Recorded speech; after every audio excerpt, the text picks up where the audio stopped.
And I talk like this, like St. Paul said that one time. He said, I'm going to say this in language that's plain language that everybody understands. So, some of my shit might sound like even a little vulgar, but it is getting to the point and everybody understands. Very well, my honey. Fare thee well, my only true one.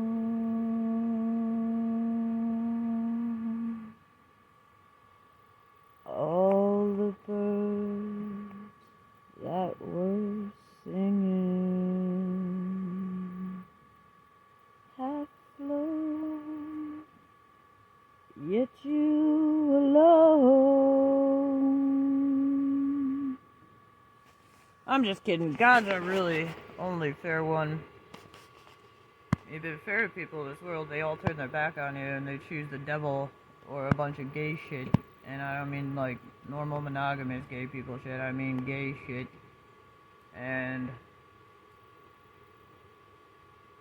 stupid shit. Waste their time, they all get ripped off. But they'll abandon what's good and true and faithful and loyal, and they'll think, oh, I'll go be in a drug gang, I'll go be in a bisexual, stripper, homo, faggot fucking circle of friends, oh, I'll go fuck my mother or my fucking sister. Well, that's what I've seen a lot of them do, I'll tell you the truth. And they'll abandon what's good and what they could cling to and abandon everything else, at least temporarily, until it's changed and healed and repented from or whatever. And, you know, they could go be their highest potential and be a better person. But often they just choose to, I'll just keep being a clown, I'll keep being a fucking loser, a fucking drunk, a fucking retard, fucking my fucking this, that, and the other, smoking fucking drugs, snorting fucking meth. You gotta be strong against all that and realize that's all the devil, it's all against you. It doesn't mean just because if you ever fell to any of it, it doesn't mean it'll take you down. If you really are a good person, you know, God says, no weapon forged against you shall prosper, you know. But you can't sit there and then turn weapons upon yourself over and over. A lot of times I find that people do, and they do shit like that because they... the blackouts. The lights went out down the intersections down there. But I find that people do shit like that because with this satanic abuse society of a bunch of losers and brutes, they try to group each other in with guilt, slave bind each other and guilt and shame each other in. Oh, we made you kill your friend, now you're one of us. Oh, we have this of you doing on pictures. Oh, this, oh, you remember. And they always are the type to bring up all the negative past and try to make you look like a scumbag or a bad person. Remember that time you did this when you were like 14? Remember this? Oh, you did that. Yeah, my lowest points don't characterize me. Fucking fucktard, nigger, bitch, bastard, whore, bitch. I can be a nigger too, but I'm a righteous nigger. So, go fuck yourselves. That's that devil that speaks through you. The devil's tactics is to try to bring up your lowest points and make you guilt and shame yourself too much and too long. He would have you do it forever so you couldn't do anything. Oh, I'm too busy feeling bad about myself. Oh, I feel little. He wants me to feel little. He's little. He's an asshole. God says see your enemy as very small. Your real enemy is the devil. And if anyone lets the devil whisper into their ear and decides to be puppeted by him and speak the devil's words through their mouth, then they're being used as an agent of the devil or a puppet of the devil. The more they do it, if you struggle with it, you might go back and forth and be a split, what is that called, like a switch or something, split personality, you know. But if you don't struggle with it and you're just like, that's not me, you know, that's the right way. Satan's a nigger. No racist. Long story short. Satan's a fucking loser. God said it.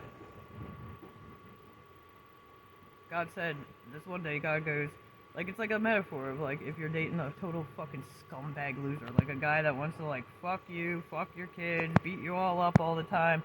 He's like, Satan's a loser. Dump the loser, you know? don't let the loser in and like like control anything in your life, how you talk to people, what shit you take, shit you give, you know. No, just be a nice, good, kind person, you know. Be direct, be honest. If somebody wants to act like a Satan loser piece of shit, don't let them in your life anymore. You know, if it's someone that was very close to you and you love and they betrayed you and they could, if you can find their acts forgivable and they can come back changed, if they ever do truly change after repentance and real change, that's a different story. You know, sometimes people do things in their life. God says the righteous fall 7 times. 7 harsh lessons of what not to do. You know? So you learn, oh, oops. Oh, I tried shoplifting when I was 12. I got caught at Caldor. I learned not to steal pretty quick. Oh. I already knew not to steal. But see, when I broke it, yeah. That's just one example. That's not the only time I stole. I stole some weed out of my sister's, my sister was 3 years older than me, my one sister.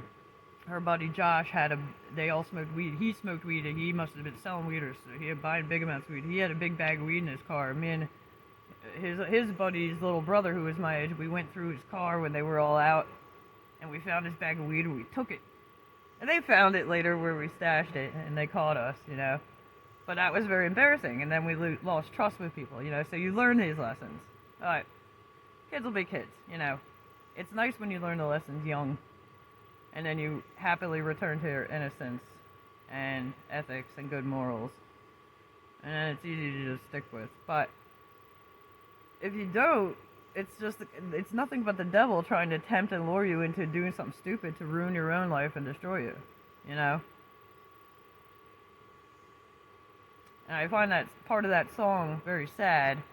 It's like, God's really the faithful and he won't abandon us. But if there was ever anybody faithful in people's lives, if they screw him over, you know, it's like, fare you well, the only true one, you know, all the birds have flown but you alone. Like, everyone else would, like, be like, oh, fuck you, I don't care. They're all acting like retards. They're all doing drugs, and they think it's funny to do group abuse and bukkake porn, group bukkake porn and mockery lifestyle rituals, trying to poison people, gross people up, steal their peace. They're all into, like, abuse and group abuse and slave binding and guilt and shame and being like, oh, I'm so mean, I'm boss of the loser. A lot of these people work in gangs and cults and mobs because, you know, and like the Muertes, Spanish Fly, you know, there's MS-13, Sinaloa, CCP, all those types of people. And then you see it in all the NIH and the sciences, you know, they're, oh, I'm going to strangle these puppies and cats to death in a sick way, I'm going to do this, you know,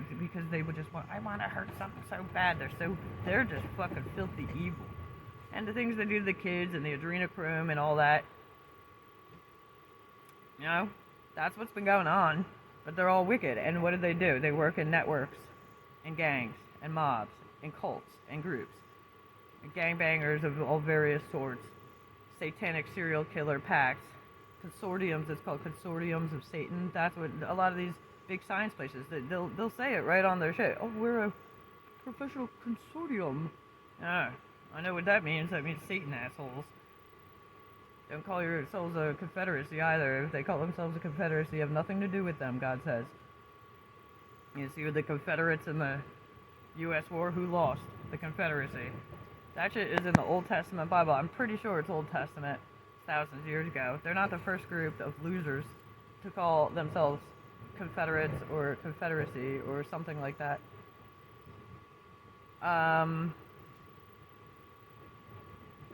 Yep.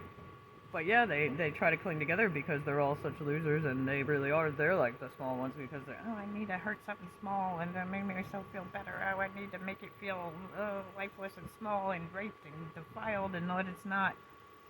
These people are probably gonna burn in hell for this shit. This shit gets pretty extreme, but I guess they think if they all band together in it, then they feel stronger. Oh, there's so many of us, no one can stop us. We'll kill them all, we'll rape them all if they try to do anything. That's what they were trying to do. They always do the same shit. They're fucking losers. You fucking loser scumbags. The only hope of you people not being either utterly destroyed and erased and deleted from all universe. I almost feel like being in hell is almost like one step up from what this other thing I'm talking about that God can do. It's very painful to have your soul literally deleted, where to separate from God completely, and not, and if that's God's will, it's the worst thing. And hell's pretty bad too. You know, the things God can do. I mean, He could turn them into a lower form too, which is also pretty gross. You know, it's not just like that one king he turned into an animal for a week.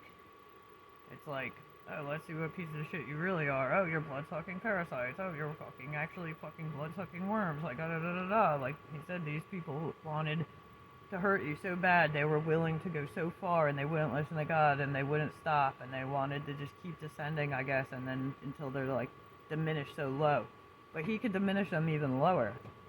If you're in resurrection and you're coming back from the ground through the daisies and the sunflowers and all the lower parts of the earth, and then through the insects and through the other things, you know, you come up to higher beings, back to humanity.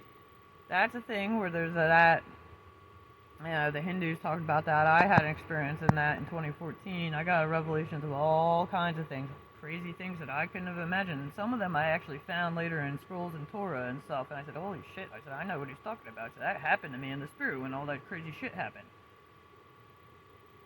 It's not a joke. The Lord's real. Anyway, that song is kind of sad, and it reminds me of a lot of people in my past in my life in a way. Like they all left, but you know, God stayed. God is the one that stayed. You know, but that song's distorted because all this satanic bullshit. Even the Grateful Dead, they're all twisted. You know, they're all, ooh, what can make you sad? What can we spellbind you with? Da da da. They're all been doing shit like that. I don't trust none of these motherfuckers. Like I said, God's the only one that didn't abandon through and through, all the way. You know. But think about that, you know, I stay pretty solitary, and I'm happy about it to some extent, because if it's like Noah's Ark shit's going on, and it's like if everyone's really a bunch of fucking blood-sucking parasites and murderers and evildoers, why should I be upset to not hang out with them? I'm sitting here thinking, board up the fucking ship, get the animals in here, get the animals in here and seal the fucking door. You know, there is a part in the book, it says, like the days of Noah, in a phase, in the revelation of Jesus Christ by John the Divine, and it says, in one part, it says, it will be like the days of Noah.